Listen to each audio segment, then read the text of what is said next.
Get out. We want our space. Her words sliced through me like a knife. My own daughter-in-law, in the house I still owned. My son, my only child, just stood there, saying nothing. That moment changed everything. Sometimes betrayal comes from those closest to us. This is my story of deception, heartbreak, and finding the courage to reclaim my life at 78. If you're watching this video, please subscribe to the channel and let me know in the comments where you're watching from. I found it while cleaning Harold's desk, divorce papers Michael had left behind after our lunch. My son hadn't mentioned his failing marriage. Yet there it was, evidence of his crumbling world.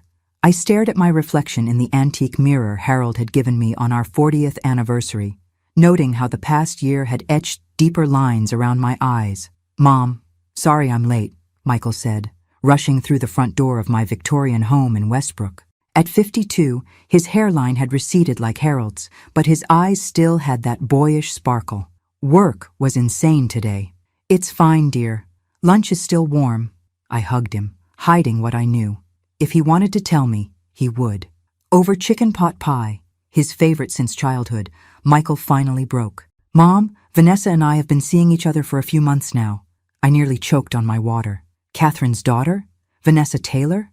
I know it seems sudden after the divorce, but we reconnected at that charity event last year." His eyes lit up in a way I hadn't seen since his college days. "She's changed, Mom." I remembered Vanessa as a child, beautiful but entitled, always demanding attention. Catherine had always made excuses for her daughter's behavior. Now in her late 40s, Vanessa had been through 2 marriages already. "I'm happy if you're happy," I lied, because that's what mothers do.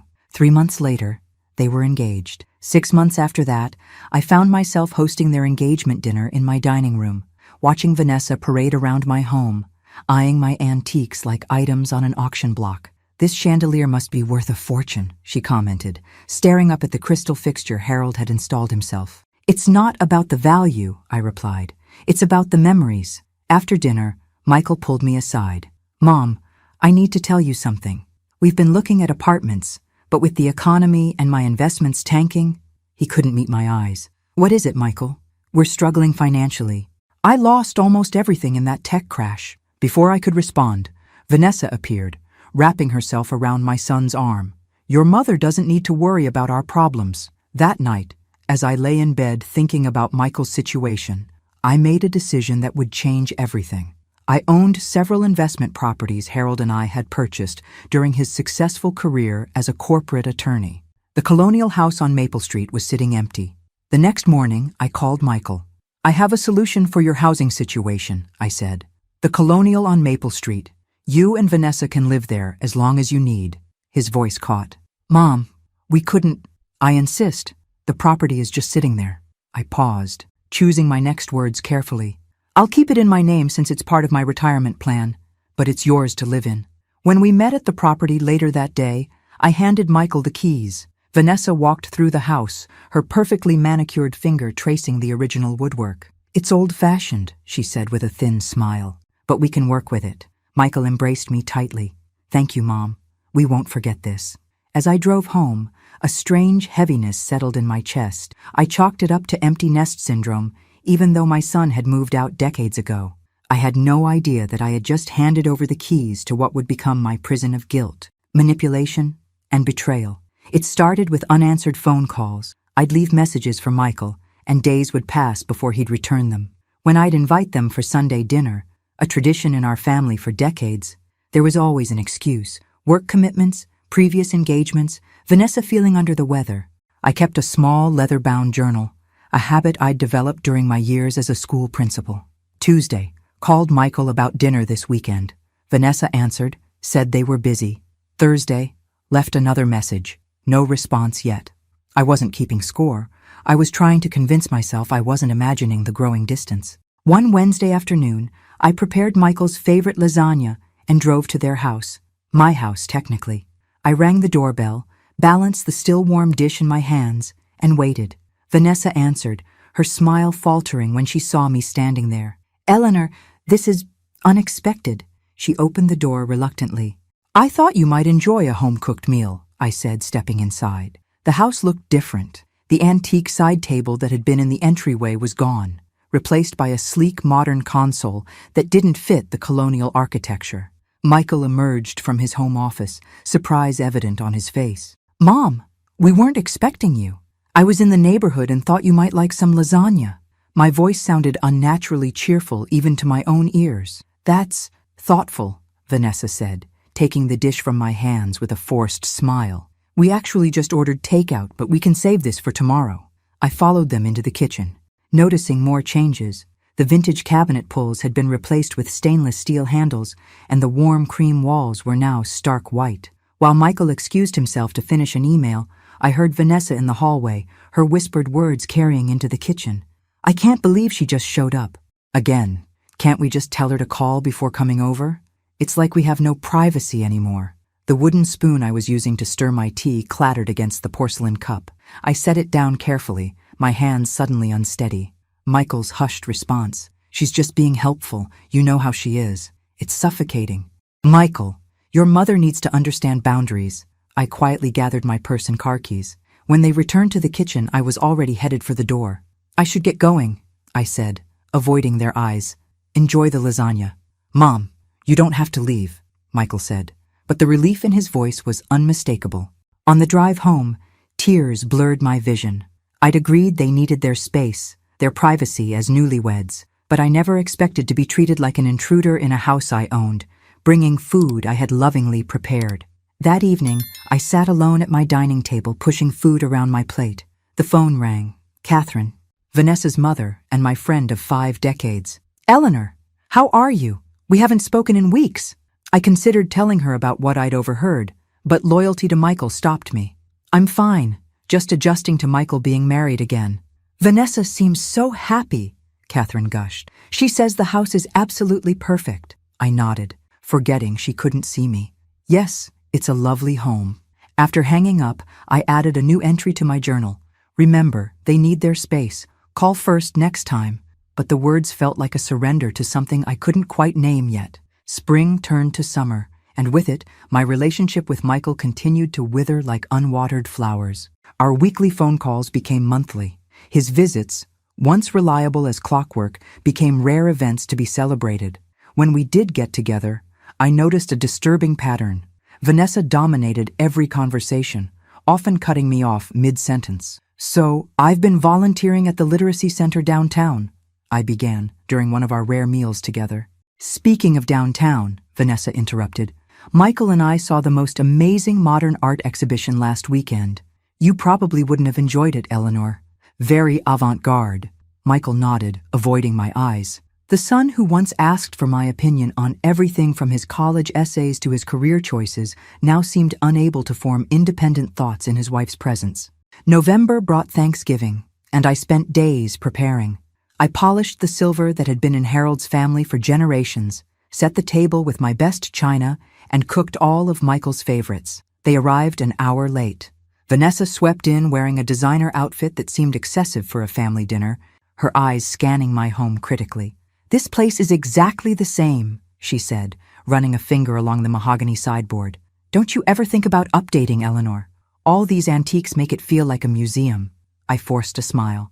I find comfort in familiar things. During dinner, Vanessa dominated the conversation with stories about their social circle, people I'd never met and events I hadn't been invited to. As I served pumpkin pie, Harold's recipe, Vanessa set down her fork and fixed me with a direct stare. "Frankly, Eleanor, a house this size for a person of your age, it seems dangerous and wasteful." The room fell silent. Even the grandfather clock in the hall seemed to hold its breath. "I manage just fine," I replied, my voice steady despite the knot forming in my throat. "There are some lovely retirement communities in Lexington," she continued. "Very upscale. You'd be around people your own age. I'm not ready for that yet."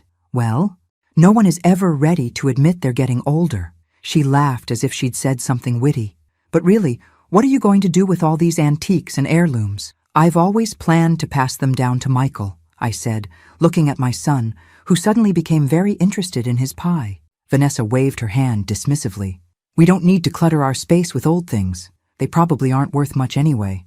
Michael cleared his throat, but said nothing to defend the family treasures he once admired, or the mother who had preserved them for him.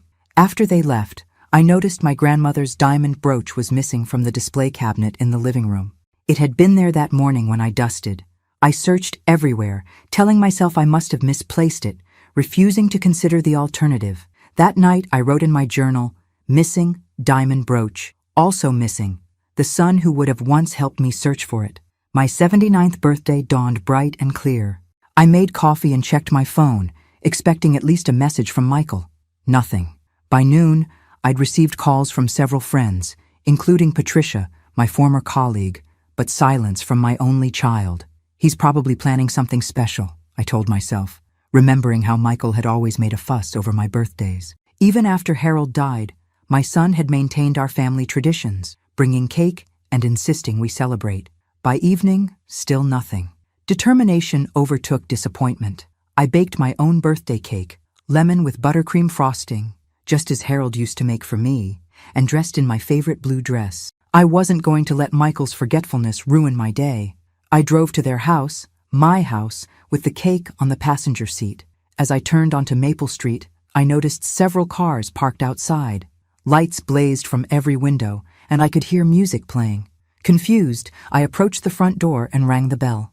The sound of laughter abruptly stopped. Footsteps approached, and Michael opened the door, his expression changing from festive to horrified in an instant.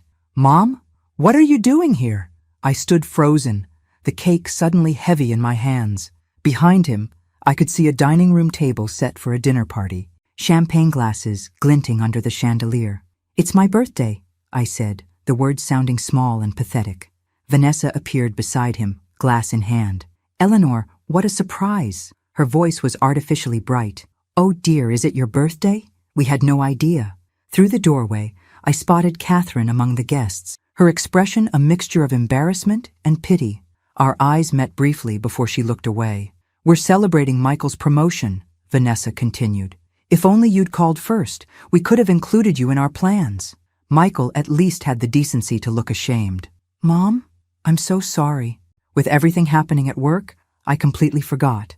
I handed him the cake, forcing my lips into a smile that felt like it might crack my face. "It's nothing. Enjoy your celebration. Congratulations on the promotion." "Won't you come in?" Michael asked, though his tone suggested he hoped I'd decline. No, I don't want to intrude on your party. I just thought—" My voice trailed off. What had I thought? That my son would remember the day of my birth? That I mattered enough to merit a phone call? "Another time, then," Vanessa said, already closing the door. "Happy birthday, Eleanor." I drove home carefully, tears blurring the road ahead. At a stoplight, I caught my reflection in the rearview mirror, an old woman alone on her birthday. Harold would have been devastated to see me like this, my strong, principled husband who had always taught Michael about respect and family. At home, I sat in darkness, no candles to blow out, no wishes to make. My phone dinged with a text message from Michael. "So sorry about tonight, Mom. Let's have dinner next week to celebrate your birthday. Love you." I didn't respond. Instead, I opened my journal and wrote, "Today I turned 79. Today I also realized that in my son's new life, there is no room for his mother." The tears finally came then. Not quiet and dignified, but wrenching sobs that left me gasping. I cried for the little boy who once made me birthday cards with crayon hearts, for the young man who drove 4 hours from college just to surprise me on my birthday, and for the middle-aged stranger who had forgotten me entirely. 2 months crawled by. Following Vanessa's protocol, I called ahead to schedule a visit, clutching the health insurance documents Michael had requested. Each ring of the phone tightened the knot in my stomach. "Eleanor," Vanessa answered, her voice cool and professional. "Yes, tomorrow at 2 would be fine." The next day, I arrived precisely on time, documents neatly organized in my leather portfolio, a gift from Harold on our 30th anniversary. The Colonial's driveway was cluttered with construction trucks, and a dumpster sat on what had once been my carefully tended front lawn. I navigated around a pile of debris to reach the front door, which stood ajar.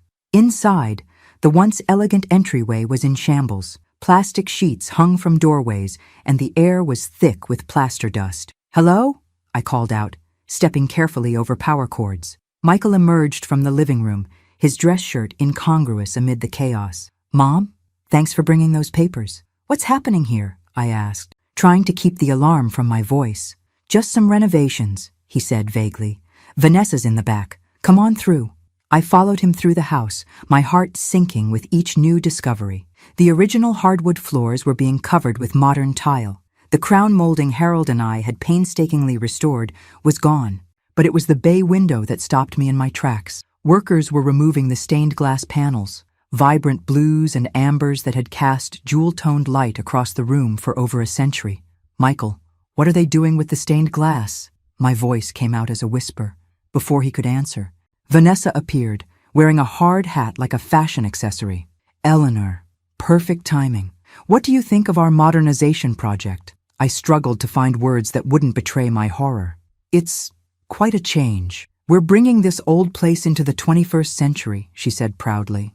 Those dated stained glass windows are the first to go.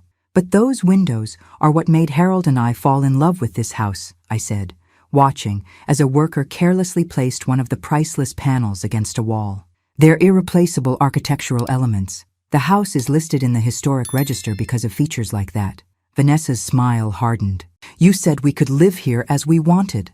I said you could live here, I corrected, finding my voice. Not destroy irreparable historic features. Is there a problem? A man in a suit approached, clipboard in hand. No problem, Vanessa said quickly. My mother-in-law is just surprised by the changes. Actually, I said, straightening my shoulders, I'm wondering if you've obtained the proper permits for altering a historically protected property. The contractor looked confused. Mrs. Wilson, I was told you approved all these changes. I did no such thing, I replied, turning to Michael, who suddenly seemed intensely interested in his shoes. Vanessa's face flushed red. You gave us this house. I allowed you to live in this house, I clarified. The deed remains in my name, which means legally you need my approval for structural changes. That's it, Vanessa exploded, her carefully cultivated poise vanishing. We always knew there were strings attached. This is exactly why we never invite you over. Get out. We want our space. The contractor backed away, clearly uncomfortable. Michael finally looked up, not at Vanessa, but at me. I think it's better if you go, Mom, he said quietly. We'll talk later. I handed him the insurance documents and walked out, my legs trembling with each step. In my car, I realized my hands were shaking, not from fear or sadness, but from rage, pure, cleansing anger. As I gripped the steering wheel, a clarity I hadn't felt in months washed over me. This wasn't about a house or stained glass windows. This was about respect, about boundaries that had been trampled for too long. I started the engine, my decision already made. The time for turning the other cheek was over. Eleanor, you need to check your financial statements, Patricia said, passing me a cup of tea. We sat in her sunlit kitchen, the one place I felt safe enough to break down completely. After leaving Michael and Vanessa's, I'd driven straight to Patricia's. My friend of 40 years, former colleague and retired attorney, listened without interruption as I recounted everything. The growing distance, the birthday debacle, and finally, the confrontation over the house renovations. This isn't just about them being rude, Patricia continued, her lawyer's mind already calculating angles I hadn't considered. Something doesn't add up. The renovation costs for what you described would be astronomical. Where is that money coming from if Michael claimed financial difficulties? The question hung in the air between us, unthinkable, yet demanding consideration. The next morning, I called Mr. Reynolds, my accountant since Harold's death. His response to my request for a meeting was immediate and concerning. I've been trying to reach you for months, Mrs. Wilson. 2 hours later, I sat across from him in his office as he spread papers across his desk. We've received several alerts about unusual activity, he explained, pointing to highlighted transactions. I sent multiple notices to your home address.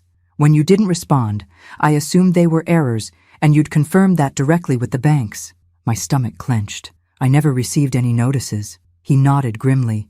That's what I was afraid of. What followed was a methodical uncovering of horror. Credit cards I'd never applied for opened in my name. Small withdrawals, $200 here, $500 there, from various accounts over 18 months, totaling more than $65,000. The pattern is telling, Mr. Reynolds said, showing me a calendar where he'd mapped the transactions. Most withdrawals occur within 24 hours of when your son and his wife visit you. I felt the blood drain from my face. That's impossible. There's more, he said reluctantly. I took the liberty of consulting with a private investigator I trust. He slid another folder toward me. He found these among your personal papers when he checked your home office yesterday. Inside were partially completed property transfer documents with what appeared to be my signature at the bottom. I never signed these, I whispered, staring at the careful forgery. The investigator believed you'd want to know immediately. Mr. Reynolds' voice was gentle but firm. Do you recall your son asking you to sign anything recently? A memory surfaced. Michael at my kitchen table 3 weeks earlier, a stack of papers between us. These are just insurance forms, Mom. Sign where I've marked while I take this call. I'd signed without reading, distracted by an urgent call from Catherine about her husband's health. What do I do? My voice sounded strange to my own ears. First, we secure your assets, Mr. Reynolds said decisively. Then we document everything. You'll need to decide if you want to pursue criminal charges. Criminal charges. Against my only child. The words seemed to belong to someone else's nightmare. As Mr. Reynolds outlined security measures, a thought surfaced through my shock. Harold would be heartbroken, but not surprised. He'd always worried about Michael's lack of financial discipline, his tendency to be influenced by stronger personalities. One more thing, Mr. Reynolds added, closing the folders. The investigator noticed your mail appears to have been tampered with. I suggest we redirect all your financial communications to a P.O. box immediately. On the drive home, I passed the Colonial on Maple Street. My property, my investment, my mistake. The construction trucks were still there, dismantling history piece by piece, just as Michael and Vanessa had been dismantling me. That night, I didn't write in my journal. Instead, I opened my safe and removed Harold's pocket watch, the one possession he'd asked me to keep close. Inside the case was his favorite quote, inscribed in his careful handwriting, "Courage is not the absence of fear, but the triumph over it." For the first time in months, I slept without tears. The market is surprisingly strong right now, Richard, my real estate broker, explained as we sat in his office. Properties in historical districts are particularly desirable. 3 days had passed since my meeting with Mr. Reynolds. 3 days of careful planning, of quiet rage, of rediscovering my backbone, the one I'd worn proudly during 30 years as a school principal, but had somehow misplaced in widowhood. I want a discreet sale, I explained. Private listings only, serious buyers. Richard nodded, making notes. And the current occupants? My lawyer will handle the notification requirements. Mr. Goldstein had been clear. As the legal owner with no formal rental agreement in place, I needed to notify the occupants of my intent to sell, but I wasn't obligated to offer them first refusal or detailed timelines. May I ask what prompted this decision? Richard's eyes were kind behind his glasses. We'd known each other since he sold Harold and me our Victorian home decades ago. Let's just say I'm simplifying my investment portfolio, I replied, the half-truth bitter on my tongue. That afternoon, I made 2 more appointments. One with the bank to secure new accounts that only I could access, and another with an art teacher. If I was rebuilding my life at 79, I might as well explore the watercolor painting I'd always wanted to try. The formal notification letter to Michael and Vanessa went out the next day, certified mail with signature required. Exactly as Mr. Goldstein had advised. The language was straightforward. This letter serves as official notification that the property at 247 Maple Street may be listed for sale. Further information will be provided as it becomes available. I imagined Vanessa's face when she opened that envelope. The thought brought me no joy, only a grim satisfaction that I was finally taking action. Meanwhile, the financial specialist hired by Mr. Reynolds documented each unauthorized transaction, building a case that could be presented to authorities if needed. The evidence was overwhelming. My identity had been used to open 3 credit cards. My accounts had been systematically drained in small increments. My mail had been intercepted to hide the evidence. All roads led to Michael and Vanessa. That Friday, I attended my first watercolor class at the community center. Surrounded by fellow seniors, I dipped a brush into azure blue and made my first tentative stroke across the paper. The color bloomed and spread, unpredictable and beautiful. "That's it," encouraged the instructor, a gentle woman with silver hair. "Don't try to control it completely. Water has its own ideas." I thought about how I'd tried to control everything after Harold died. My grief, my loneliness, my fear of being a burden to Michael. How that control had become a kind of surrender to Vanessa's manipulations. Michael's distance, no more. That evening, Patricia called. "How are you holding up?" "I'm painting," I said, surprising both of us with a small laugh. "Terribly, but I'm painting." "Eleanor Wilson, artist. I like it." Her tone shifted. "Any response to the letter?" "Not yet." "Brace yourself," she warned.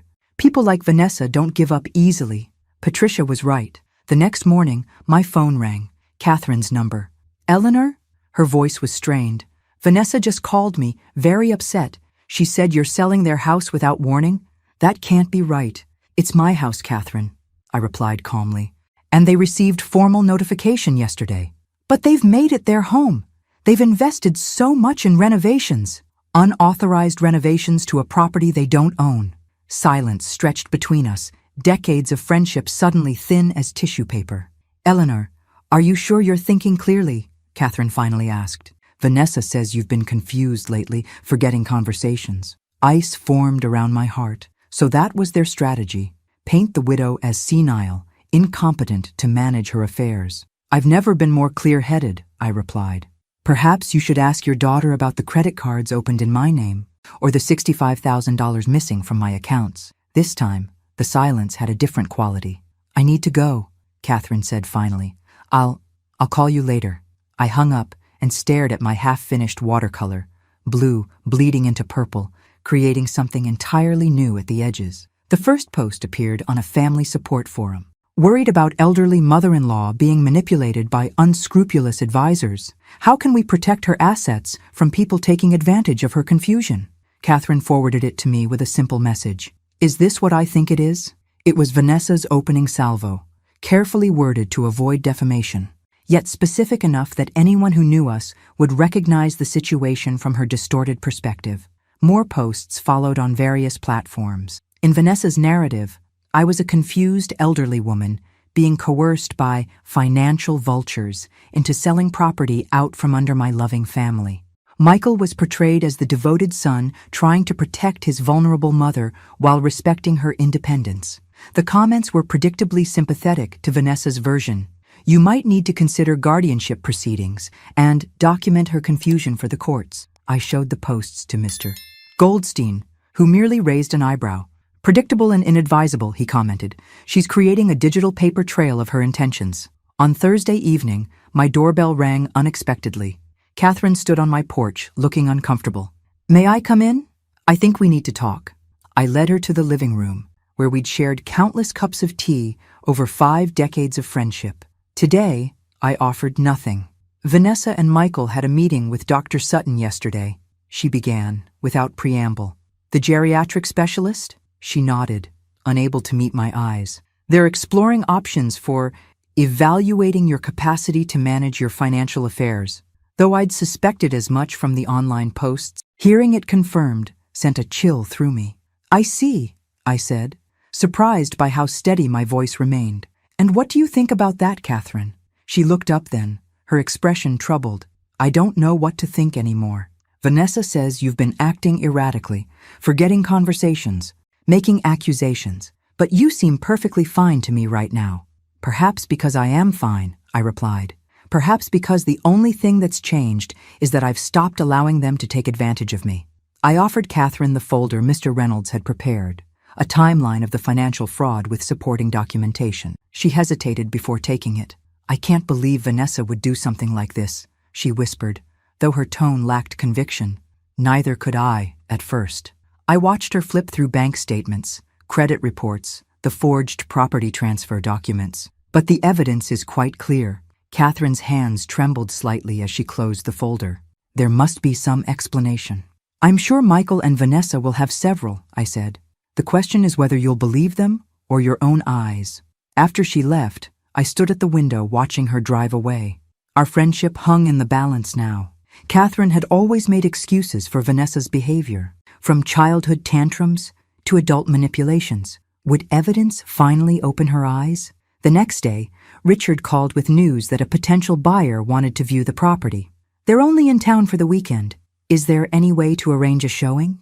According to Mr. Goldstein, I was required to give Michael and Vanessa reasonable notice for showings. I called immediately. Michael answered, his voice tight. A showing? Mom, we're in the middle of renovations. The renovations you didn't have permission to undertake, I reminded him. The buyers are only available tomorrow at 11. This is ridiculous. We can't just leave on your schedule. Vanessa has a brunch planned. The notification will be delivered formally this afternoon, I said, keeping my voice even. I do hope you'll make the property presentable. That night, I received a text from Catherine. We need to talk again. Tomorrow after your house showing? So she'd heard about it already. The lines of communication between mother and daughter remained open, despite what she'd seen in my documentation.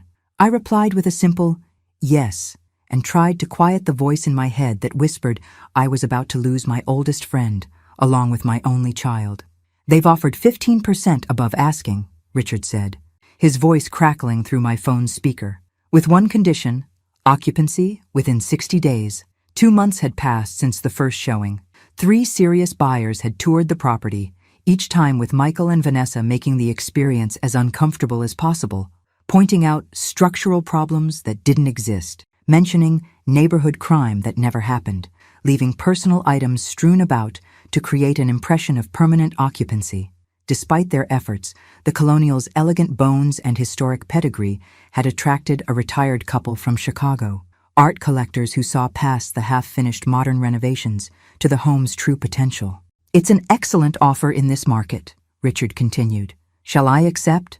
I glanced at the calendar on my kitchen wall. 60 days would mean Michael and Vanessa would need to vacate by mid-August. Summer heat, moving trucks, the indignity of being forced out.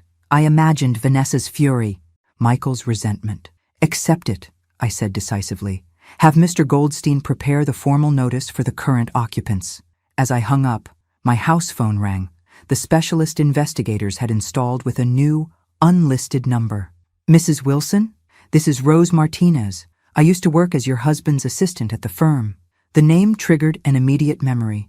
A competent young woman who had organized Harold's chaotic office with military precision. Of course, Rose. How are you? I'm fine, but I'm calling about you. I saw some concerning posts online that seemed to reference your situation. Her voice dropped. I recognized your daughter-in-law's name. Vanessa Taylor, right? Yes, I confirmed, curious where this was leading. Mrs. Wilson, I don't know if you remember, but before I worked for Mr. Wilson, I was at Brighton Bank. I recognized Ms. Taylor because, well, there was an incident. My hands tightened around the phone as Rose explained. Years ago, while working at the bank, Vanessa had been investigated for financial misconduct involving an elderly client. The case had been dropped due to insufficient evidence, but Rose remembered it clearly because Harold had been involved, offering pro bono legal counsel to the alleged victim. After I came to work for your husband, I realized he kept a file on Miss Taylor. He never mentioned why, but he updated it periodically. A file? I echoed, mind racing. Do you know what happened to it after he died? That's why I'm calling. When I saw those posts, I checked my personal records. I kept copies of certain sensitive files when the firm closed after Mr. Wilson's death. Standard procedure for legal assistance. I have the Taylor file. Within hours, a courier delivered a sealed envelope to my door. Inside was Harold's distinctive handwriting on manila folders, organized with his typical thoroughness. Taylor V. Potential financial elder abuse, monitor. Harold had compiled a detailed history of Vanessa's employment at 3 different financial institutions, each stint ending under murky circumstances. Though never charged, she had been the subject of internal investigations at each workplace, always involving elderly clients with substantial assets. Most chilling was Harold's personal note, dated 2 months before his death. Catherine's friendship with Eleanor complicates matters. However, should VT ever become involved with the Wilson family finances, this file should be immediately provided to authorities. My hands shook as I read his warning from beyond the grave. Harold had seen what I hadn't, the pattern, the risk, the predatory nature behind Vanessa's carefully cultivated charm. He'd tried to protect me even after he was gone. I immediately called Mr. Goldstein to incorporate this new information into our strategy. His response was measured but optimistic. This establishes a pattern of behavior that strengthens our position considerably. That evening, as I worked on my latest watercolor, a sunset over the ocean that my instructor had praised, my phone lit up with a text from Catherine. Need to talk. It's important. Can I come over tomorrow? There's something you should know. I stared at those words for a long time, wondering what Catherine had discovered, what she now believed, whether our 50-year friendship could survive the truth about her daughter. "Come at 2, I finally replied, setting down my brush and watching as the sun in my painting bled into the water, creating a horizon both beautiful and uncertain. I arranged 4 folders on the coffee table, each labeled in my neat principal's handwriting: financial fraud, property documentation, Harold's file, and sale contract. They formed a squared testimony to betrayal and resolution. The story of the past 2 years laid bare in documented evidence. The doorbell rang precisely at 3. I opened it to find not only Catherine, as expected, but Michael and Vanessa as well. "They were at my house when you texted," Catherine explained, looking uncomfortable. I thought it might be better to address everything together. The tension was palpable as I led them to the living room. Catherine's expression was troubled. Michael looked pale, and Vanessa wore the tight smile I'd come to recognize as her battle face. "Mom, what's going on?" Michael asked as they sat across from me. "Catherine says you have something to discuss with all of us." "Actually," I replied calmly, "I believe Catherine had something to discuss with me first." Catherine straightened her shoulders. "Yes, I've been doing some investigating since our last conversation." She glanced at Vanessa, whose smile had vanished. "I found some inconsistencies in what I've been told." "Mother, we already discussed this," Vanessa interrupted. "Eleanor is confused about many things lately. That's why we're concerned." I remained silent, watching the dynamic between mother and daughter. Something had shifted. Catherine no longer nodded along with Vanessa's assertions. "I spoke with Diane Miller yesterday," Catherine continued, addressing me directly. "You remember my cousin who works at First National? She helped me understand some banking procedures that didn't make sense in your documents." Vanessa stood abruptly. "This is ridiculous. We came here because Catherine said you wanted to discuss the house situation reasonably, not to be ambushed with more false accusations." I finally spoke, my voice steady. "Please sit down, Vanessa. No one has accused you of anything yet." The "yet" hung in the air between us. Michael shifted uncomfortably. "Mom, be reasonable," he pleaded. "We've invested thousands in renovating the Colonial. You can't just sell it out from under us." "Invested thousands you claimed not to have when I offered you the house," I observed. "Curious, isn't it?" I opened the first folder and placed a bank statement before them. "This shows withdrawals from my accounts totaling $65,000 over 18 months, withdrawals that coincide precisely with your visits to my home." Michael blanched. That's not possible." "The second folder contains a property transfer document with my forged signature," I continued, opening it.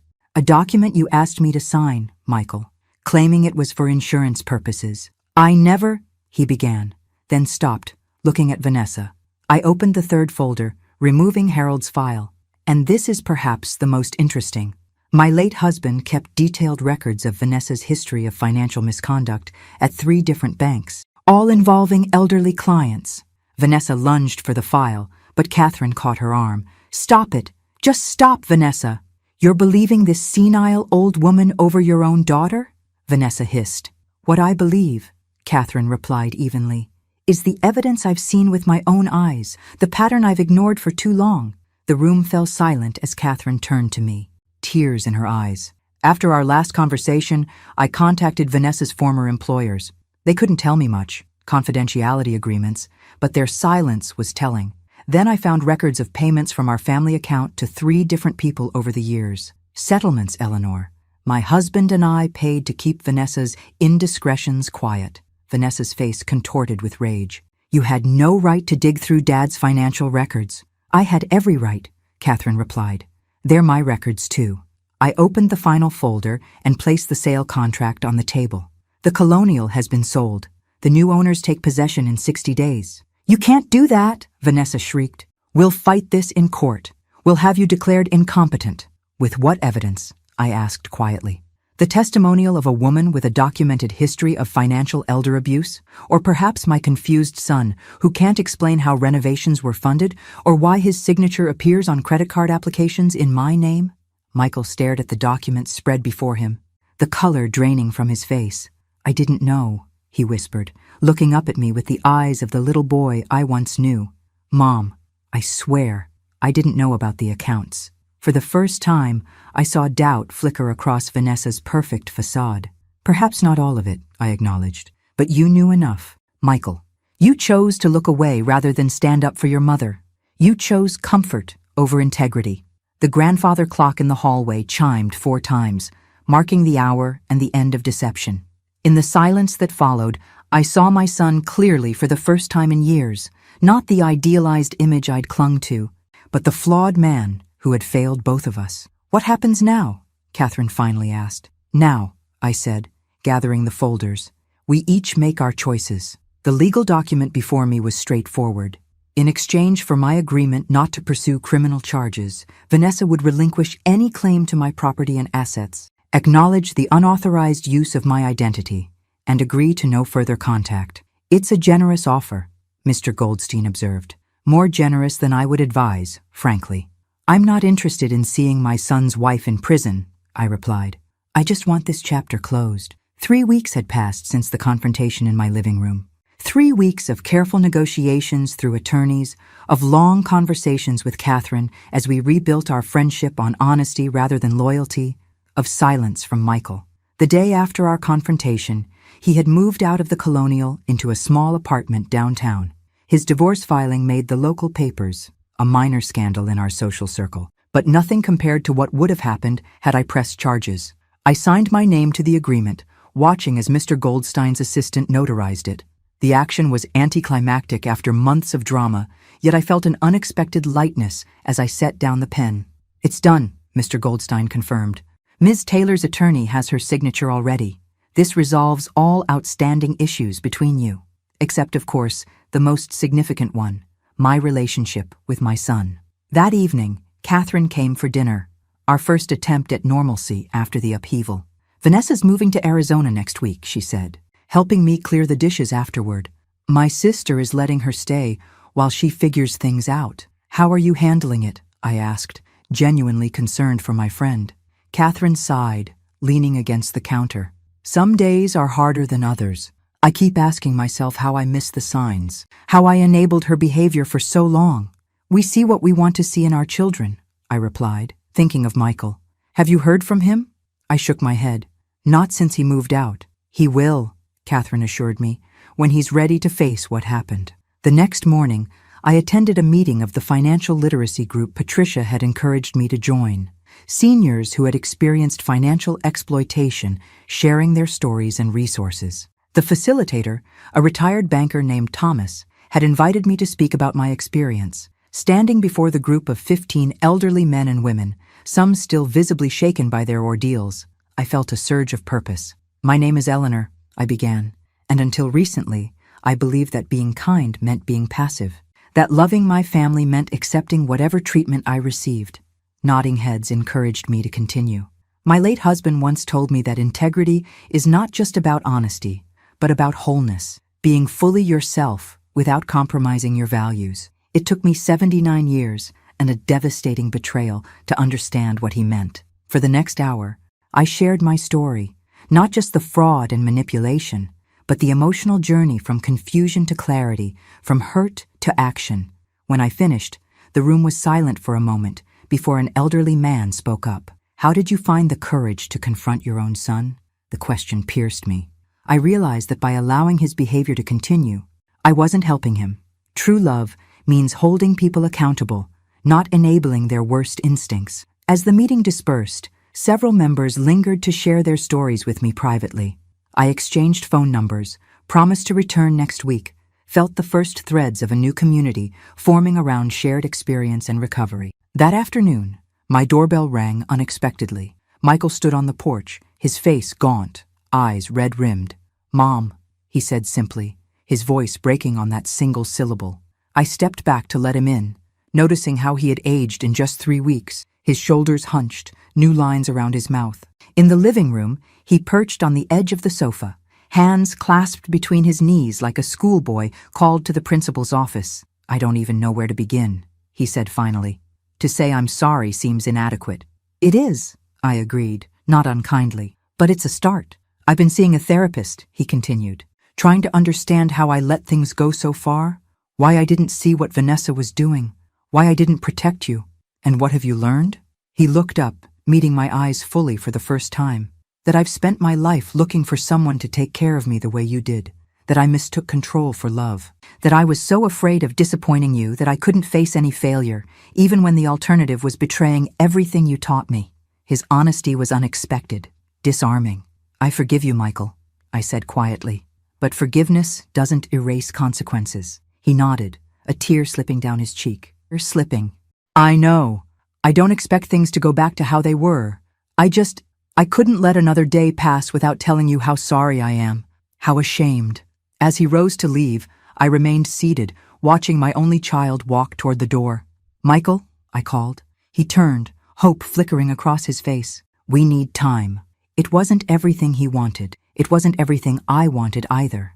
But it was honest, and for now, that would have to be enough. The garden bloomed with late summer roses, their fragrance mingling with freshly cut grass, and the lemon tarts Patricia had brought for the fundraiser. Canvas awnings provided shade for the 80 guests scattered across my backyard, each wearing a name tag and carrying a program for the first annual Secure Seniors benefit. 3 years had transformed the small support group I'd joined into a recognized regional organization that provided education, resources, and advocacy for elderly victims of financial exploitation. Today's event would fund our newest initiative, a peer counseling program for seniors rebuilding their lives after abuse. Eleanor, the press is here, Catherine called, waving me toward the garden gate where a local reporter waited with a photographer. At 82, I moved more slowly than before, but my mind remained sharp, my purpose clear. The reporter was young, earnest, taking notes as I explained our organization's mission and the prevalence of elder financial abuse. What would you say to seniors who are afraid to speak up about exploitation by family members? She asked. I would tell them that true family honors your boundaries, not exploits them, I replied, and that it's never too late to reclaim your dignity. As the interview concluded, I scanned the crowd, nodding at familiar faces. Thomas from the original support group, now our treasurer, Patricia, who had helped draft legislation strengthening penalties for elder fraud, Mr. Reynolds, whose accounting firm now offered free consultations to seniors, and Catherine, who had channeled her guilt over Vanessa into tireless work for our cause. I didn't immediately notice the man who slipped in through the side gate, hesitating at the edge of the gathering. It was Patricia who spotted him first, touching my arm and nodding in his direction. Michael stood alone, thinner than I remembered, his hair now completely gray. In his hands was something small and rectangular, a book bound in familiar brown leather. I didn't know if I should come, he said as I approached. Your invitation said it was open to the public, but I'm glad you're here, I said, meaning it. The past 3 years had been a slow, deliberate rebuilding. Monthly lunches had progressed to weekly phone calls. Michael had continued therapy, confronting the patterns that had made him vulnerable to Vanessa's manipulation. I had learned to love him with clearer eyes, without the fog of guilt and obligation that had clouded our relationship for so long. I found this, he said, holding out the leather-bound book. Among Vanessa's things in a box she never retrieved after the divorce. I recognized it immediately. Harold's journal, the one that had gone missing after his death. She took it, Michael explained, his voice tight with old anger. When we were going through Dad's office after the funeral, she was afraid it might contain information about her. My fingers trembled slightly as I accepted the journal, feeling Harold's presence in the worn leather cover, the precise gold initials embossed in the corner. There's something else, Michael continued, reaching into his jacket pocket. He withdrew an envelope, yellowed with age. Inside the journal, letters, from Dad to both of us. They were supposed to be read after his death. Letters that Vanessa had stolen, fearing what they might reveal. Words from Harold that had been silenced for 15 years. I haven't read yours, Michael assured me. But mine, his voice broke slightly. He knew, Mom. Somehow he knew I would struggle after he was gone. He warned me to value integrity over comfort, to remember that true wealth isn't measured in possessions. A lesson Michael had learned the hardest way possible. Around us, the fundraiser continued. Strangers and friends united by common purpose, the organization that had grown from my personal pain, now helping dozens of seniors reclaim their lives. Would you like some lemonade? I asked, nodding toward the refreshment table. Patricia brought those lemon squares you always liked. It was a small invitation, insignificant compared to the breach that had separated us. Yet as Michael nodded and fell into step beside me, It felt like the closing of a circle. We joined a table where Catherine sat with Thomas and his wife. Introductions were made, conversation flowed. Michael listened intently as Thomas described our latest initiative, offering suggestions from his experience as a project manager. You should come to our next planning meeting, Catherine suggested. We could use someone with your organizational skills. Michael glanced at me, questioning. It's a good idea, I agreed, if you're interested. As afternoon faded toward evening and guests began to depart, I found myself alone on the patio with Harold's journal in my lap. The letter Michael had given me remained unopened beside it. The garden was quiet now, just the distant sounds of cleanup crews and Patricia directing volunteers. I opened the envelope carefully, unfolding pages in Harold's distinctive handwriting. My dearest Eleanor, it began. If you're reading this, I am gone, but my love for you remains. My greatest wish is that you and Michael will honor what truly matters, not the houses or investments we've accumulated, but the integrity with which you live. Tears blurred the words, but I continued reading Harold's final guidance, his hopes for us, his faith in my strength.